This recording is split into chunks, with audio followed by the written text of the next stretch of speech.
दोस्तों, 2 दिन पहले कविवर रहीम के एक दोहा भेज दिया था दल में। आशा करता हूं आप लोग उसे पढ़कर देखे होंगे। और आज हम रहीम के बारे में देखेंगे। कविवर रहीम का पूरा नाम अब्दुल रहीम खान है। वे राज घराने के थे। बादशाह अकबर का प्रधानमंत्री बैराम खान का पुत्र था रहीम।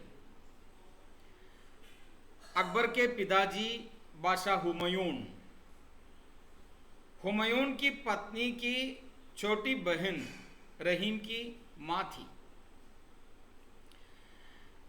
बचपन से ही कवित्व की भावना रहीम के अंदर थी।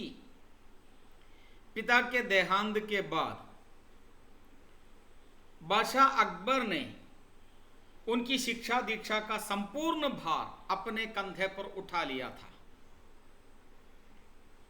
और बचपन में ही संस्कृत, उर्दू, फारसी आदि भाषाओं में प्रवीण भी बने थे।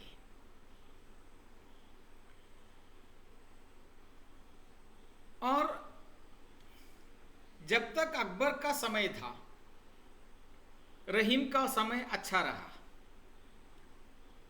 स्वभाव से कवि रहीम कृष्ण भक्त थे। अकबर के निधन के बाद जब जहांगीर का समय आ गया तो किसी कारणवश जहांगीर के मन में रहीम के बारे में अच्छा खासा अच्छी धारणा नहीं रही, तो इसलिए उन्हें दरबार से निकाल भी लिया था और उनकी सारी संपत्तियों को जब्त भी किया था। और रहीम का अंतिम समय उन्होंने मथुरा में बिताया। अच्छी अवस्था में नहीं बिताई थी। और हमने कहा कि कवित्व की भावना उनके अंदर बचपन से ही थी। रहीम के ग्रंथों में रहीम दोहावली, बरवई नायिकाबे, मदनाष्टक, रास पंचाध्याय और श्रृंगार सोरठ अधिक प्रसिद्ध है।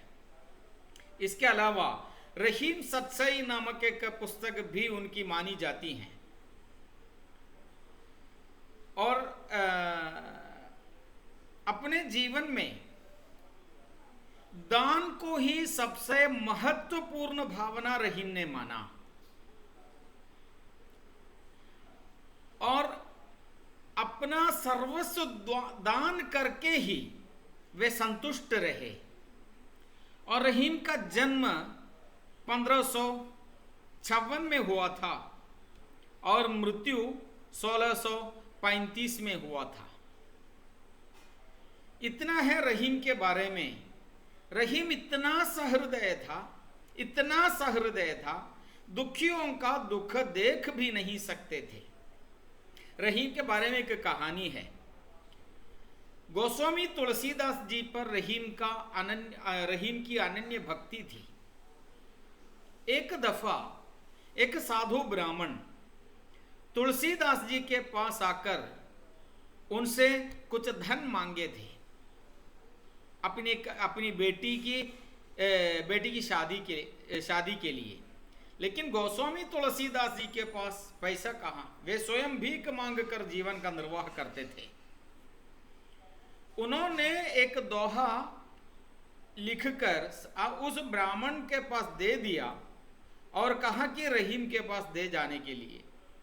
उस साधु ब्राह्मण ने रहीम के पास उस दोहा सौंपा दिया और रहीम तब तक जहांगीर के घराने से, जहांगीर के राज दरबार से निकाल गए थे। फिर भी उनके गले में जो हीरे का हार था, उन सारे हीरों के हारों को उतार कर उस साधु ब्राह्मण को दान में दे दिया। उतना दानी था रहीम।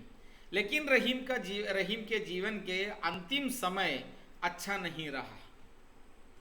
उस अनन्य कृष्ण भक्त उपदेशात्मक दोहा लिखने वाले रहीम के एक दोहा हमारे पास है पढ़ने के लिए। उस दोहे के बारे में हम अगली कक्षा में देखेंगे। तब तक नमस्कार, धन्यवाद।